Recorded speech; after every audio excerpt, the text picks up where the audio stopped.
नमस्कार। जोहार सभी साथियों को, स्वागत है आप सबका परीक्षा साथी में। आज की वीडियो में हम लोग पंचायत सचिव नहीं एलडीसी को लेकर के चर्चा करेंगे। बहुत सारे छात्र परेशान हैं, टाइपिंग क्लियर है, अपने मार्क्स कमेंट करके बता रहे थे और चिंताएं व्यक्त कर रहे थे कि उनका सिलेक्शन होगा कि नहीं होगा। थोड़ी बहुत चर्चा पीएस को लेकर के करेंगे, उसके बाद नियोजन नीति पे चर्चाएँ होंगी और अंत में बात होगी कि जेपीएससी की प्रिपरेशन किया जाए या फिर जेएसएससी की अभी के टाइम पे क्या बेटर होने वाला है। ठीक है, तो चलिए स्टार्ट करते हैं वीडियो को। सबसे पहले जो भी लोग परेशान हैं कि टाइपिंग क्लियर है और उनके मार्क्स कम हैं, 330 है, 340 है, 50 है, इस तरह से उनके मार्क्स हैं, बिल्कुल भी परेशान होने की आवश्यकता नहीं है। टाइपिंग क्लियर है तो आप टाइपिंग के लिए बिल्कुल आप सेलेक्ट होंगे ही होंगे।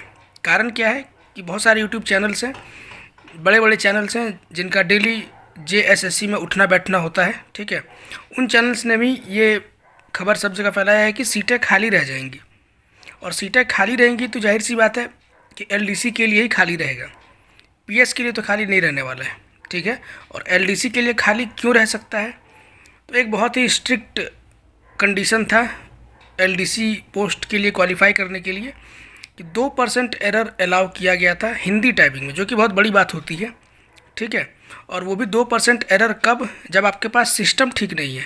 अगर आपको याद हो तो आपको जो सिस्टम दिया गया था, कंप्यूटर जो आपको प्रोवाइड किया गया था, वो बिल्कुल अपने कंडीशन में नहीं था। हर कंप्यूटर में कोई ना कोई की गड़बड़ था। ठीक है, जैसे मुझे तो अपना याद है कि मेरे बारे में 9 नंबर का जो की था वो काम नहीं कर रहा था। तो इसी तरीके से अलग अलग कंप्यूटर्स में कुछ ना कुछ की जो थे वो प्रॉपर कंडीशन में नहीं थे, काम नहीं कर रहे थे। तो ऐसे केस में 2% एरर मेंटेन करके टाइपिंग करना ये बहुत बड़ी बात हो जाती है। ठीक है, तो इसीलिए अगर जिन लोगों को भी ऐसा लगता है कि आपने टाइपिंग कंप्लीट किया है तो निश्चिंत रहें, कहीं से भी आपको परेशान होने की कोई आवश्यकता नहीं है। वही दूसरी ओर जो भी कैटेगरी के स्टूडेंट्स हैं, एसटी, एससी और गर्ल्स कैंडिडेट, आप लोग भी निश्चिंत रहें, परेशान होने की आवश्यकता नहीं है। तो परेशान होना किसको है, जितने भी जनरल कैंडिडेट हैं, मेल एंड ओबीसी कैंडिडेट्स, उनको परेशान होना है। ठीक है, उनको जद्दोजहद करना है मेरिट में आने के लिए।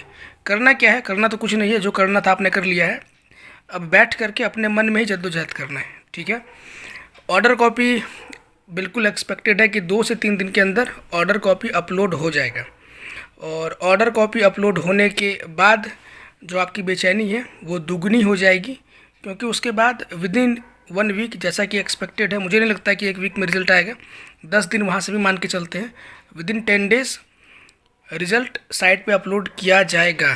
ठीक है, और वो जो बेचैनी होगी नेक्स्ट लेवल की होगी।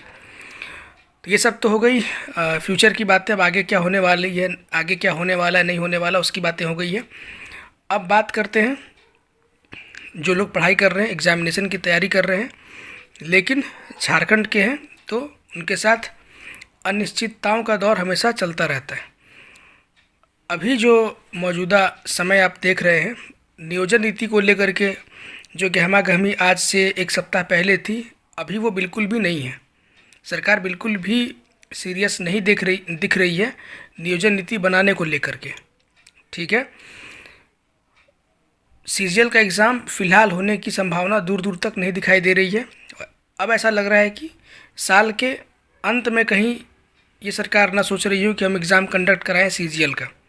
ठीक है, जनवरी तक इन लोगों ने नियोजन नीति बनाने की बात बोली थी, लेकिन उस दिशा में कोई काम नहीं हो पा रहा। वो सिर्फ लिप सर्विस प्रोवाइड कर रहे हैं, करना धरना कुछ नहीं है। इसके पीछे एक कारण भी है, नेताओं को बहुत अच्छे से पता है कि रोजगार कभी भी चुनावी मुद्दा नहीं बन रहा है। ठीक है, वो एक आक्रोश के तौर पर सड़कों पर दिख जाता है, लेकिन चुनाव में ये मुद्दा नहीं बन पाएगा, क्योंकि जब भी स्टूडेंट वोट करने जाते हैं तो उनका सरनेम क्या है, वो किस रिलीजन से बिलोंग करते हैं, ठीक है, उनका फेथ क्या है, ये सब चीज़ बहुत ज़्यादा मायने करता है। उस टाइम पे वो सब भूल जाते हैं कि क्या परेशानी है, नहीं परेशानी है। उस टाइम पे सिर्फ जात पात धर्म यही सिर्फ दिखता है। ठीक है, मैक्सिमम लोगों को, और इसी चीज़ का फ़ायदा नेता उठा रहे हैं, आगे भी उठाते रहेंगे। अभी बिहार एक परफेक्ट एग्जाम्पल है। तेजस्वी यादव जब अपोजिशन में थे, बहुत बड़ी बड़ी बातें बोल रहे थे एग्ज़ामिनेशन को लेकर के। जब भी पेपर लीक हुआ था, जब वो अपोजिशन में थे, वो बोलते थे कि पेपर लीक होने से एग्ज़ामिनेशन तो रद्द करना ही चाहिए, साथ ही साथ जितने छात्र हैं उनको जो खर्च हुआ है वो भी जोड़ करके देना चाहिए। तो उनका आइडिया तो खैर सराहनीय था, बहुत स्वागत योग्य कदम था। अगर पेपर लीक हो, कुछ हो, तो जितने भी छात्र हैं, गरीब छात्र हैं, बेरोज़गार हैं, पैसे की कमी रहती है, वो लोग एग्ज़ाम देने जाते हैं, कहीं स्टे करते हैं, खर्च होता है, वो अगर सरकार दे दे तो ये तो बहुत बड़ी बात है। तो ऐसा आइडिया तेजस्वी यादव ने दिया था, लेकिन अभी बिहार CGL में जिस तरीके से हुआ है उसके बाद कोई भी स्टेटमेंट उनका नहीं आया है। ठीक है, तो यही होता है जब तक नेता ओपोजिशन में रहते हैं, बड़ी बड़ी बातें करते हैं, लेकिन सत्ता मिलने के बाद रोज़गार बिल्कुल साइडलाइन कर दिया जाता है।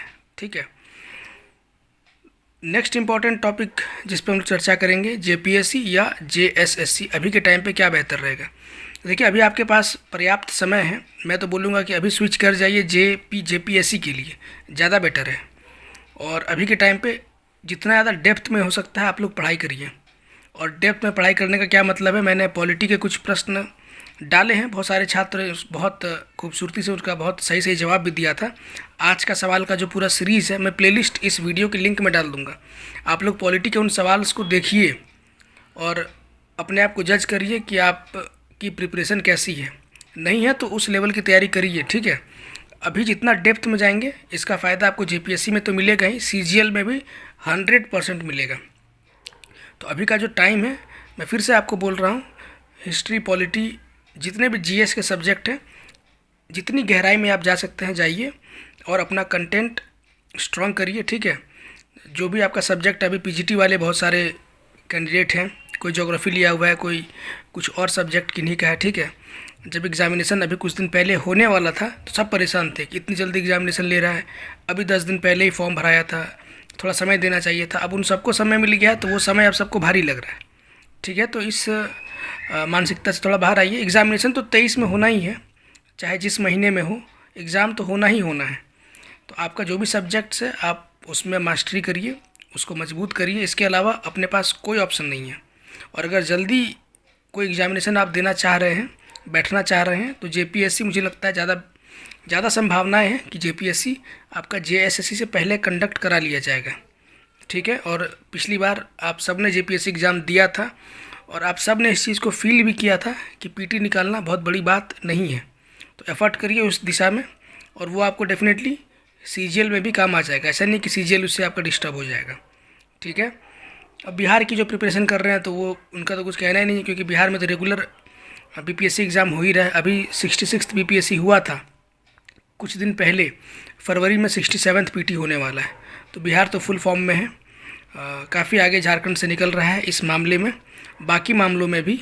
ठीक है, देखते हैं झारखंड की तस्वीर कब बदलती है, कब यहाँ के नेता सीरियस होंगे यहाँ के जनता की सरोकार को लेकर के, या सिर्फ ऐसे ही लिप सर्विस प्रोवाइड की जाएगी नेताओं के द्वारा। ये भविष्य की बात होगी, देखने लायक बात होगी। मिलते हैं नेक्स्ट वीडियो में, तब तक के लिए पढ़ाई करिए। Take care, good bye.